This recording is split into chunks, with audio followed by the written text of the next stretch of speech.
Good morning everyone. Today we are going to read about English. Our topic is happiness. तो आज हम chapter 12 का happiness chapter start करेंगे। कल हम इसका बुक रीडिंग किए थे और इसके वर्ड जो थे वो उसके बारे में डिस्कस किए थे। तो हैप्पीनेस का मतलब क्या है? खुशी। आज उसके बारे में ये चैप्टर पूरा है, जो पोएम है उसको हम अच्छे से समझेंगे इस चैप्टर को।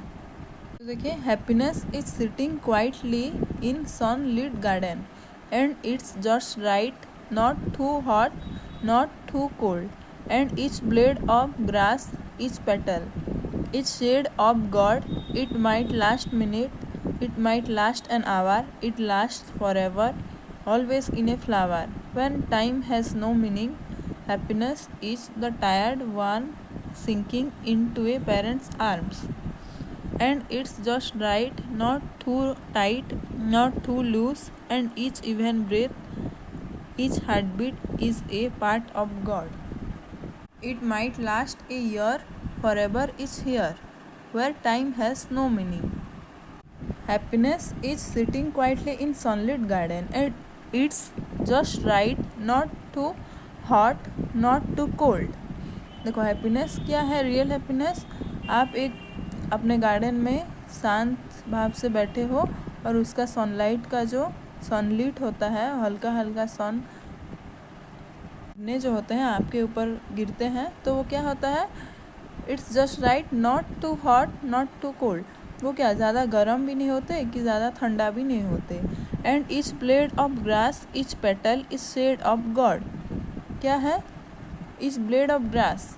मतलब ग्रास का जो शार्पनेस है, ईच पेटल मतलब फ्लावर के जो पेटल है, वो सारा क्या है? वो is a shade of God, मतलब भगवान का क्या है? भगवान द्वारा दिया गया सब कुछ चीज़ है, जैसे कि फ्लावर, ग्रास, सनलिट, ये सारा क्या है? Under the protection of. Shade of God means under the protection of, मतलब भगवान के प्रोटेक्शन में ये सारा चीज़ है, जैसे कि सनलिट, ग्रास, पेटल, फ्लावर, ये सारा चीज़ क्या है? भगवान के प्रोटेक्शन यानी कि भगवान के गॉड के अंडर में है। It might last minute, it might last an hour, it last forever, always in a flower, when time has no meaning. इसमें कहा गया है इट माइट लास्ट मिनट, मतलब हो सकता है ये लास्ट मिनट के लिए हो, लास्ट मोमेंट के लिए हो। It might last an our, हो सकता है क्या? लास्ट घंटे, जो भी घंटा है उसके लिए हो। इट लास्ट फॉर एवर, हो सकता है ये हमेशा के लिए भी हो सकता है।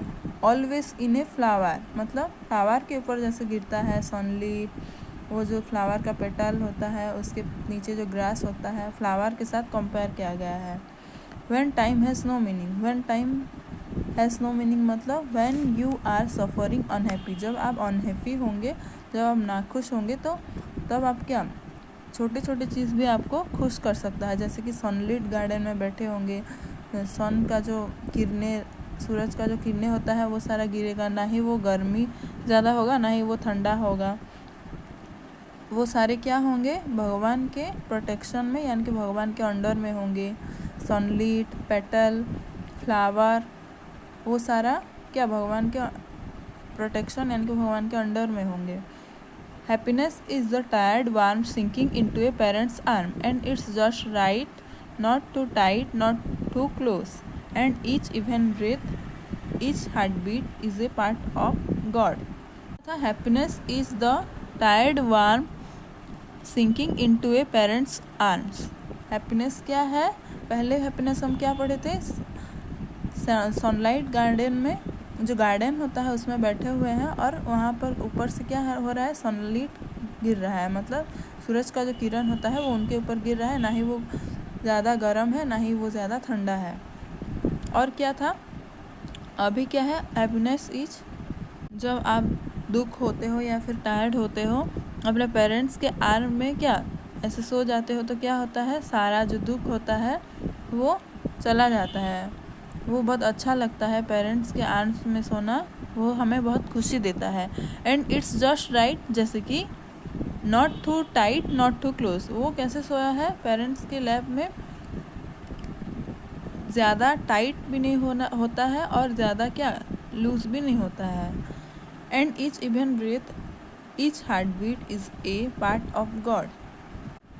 पेरेंट्स के आर्म में सोकर सारा जो दुख होता है, वो टायर्ड होता है, अनहैप्पी जो होता है वो सारा चले जाता है और हम बहुत खुश होते हैं, वो हमें बहुत सुकून देता है। And each even breath each heart beat is a part of God, मतलब जो हमारा हर ब्रेथ यानी कि जो सांस होता है, हर हार्ट बीट मतलब जो भी धड़कन सारा होता है वो क्या is a part of God, मतलब हमारे भगवान का पार्ट है, भगवान की देन है। जैसे कि हम सांस लेते हैं, हमारा धड़कन जो है वो सारा क्या है भगवान का पार्ट है, भगवान के अंडर से है।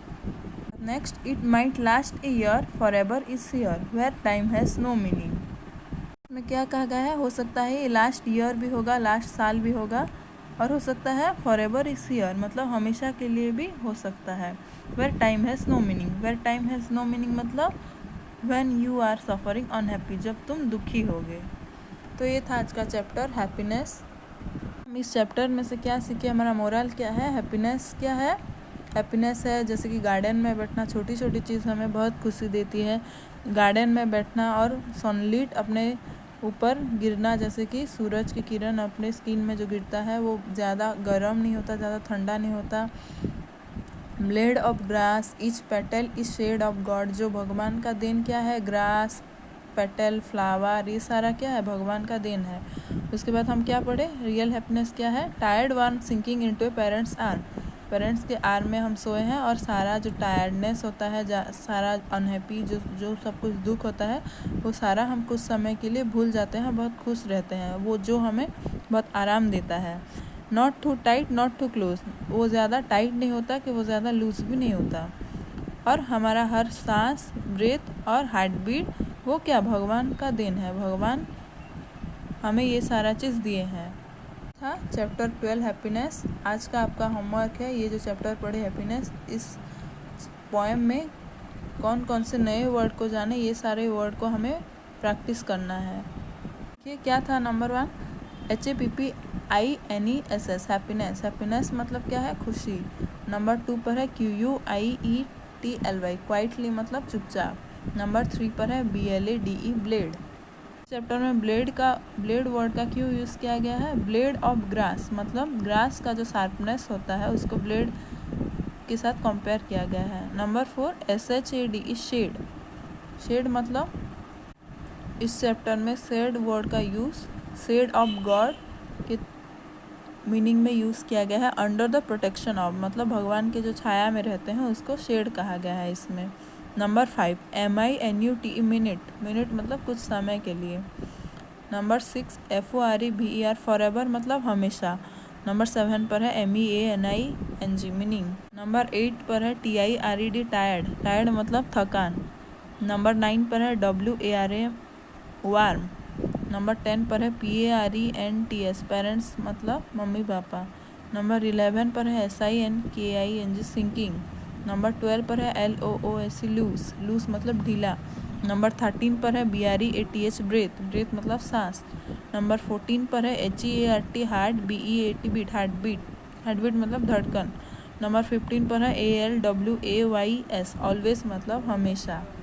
तो ये था आज का चैप्टर और आज का आपका होमवर्क है, ये सारे वर्ड को 3 टाइम्स प्रैक्टिस करना है। Thank you.